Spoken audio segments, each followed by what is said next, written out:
The poem Lochinvar, written by Sir Walter Scott, was a Scottish historical novelist, playwright, and poet. Scott was the first modern English language author to have a truly international career in his lifetime. His novels and poetry are still read, and many of his works remain classics of both English language literature and of Scottish literature.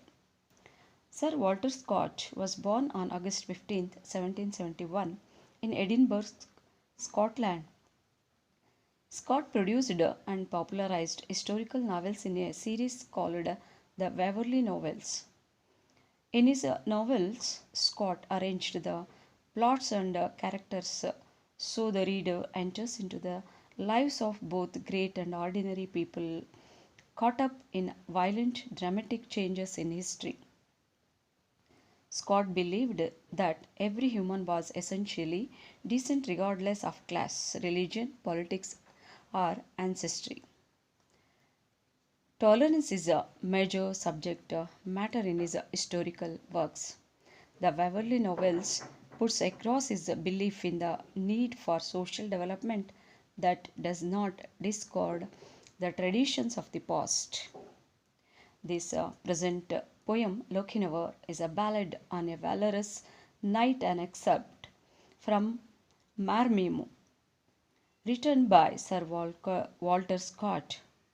It highlights a theme of love, bravery, faithfulness, and courage.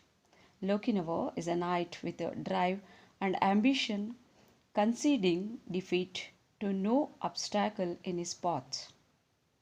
This poem is a testament to the fact that resilient determination can push one to achieve his or her heart's desire. The poem also presents the qualities of patience, courage, and endurance in love through Ellen Lochinvar's beloved.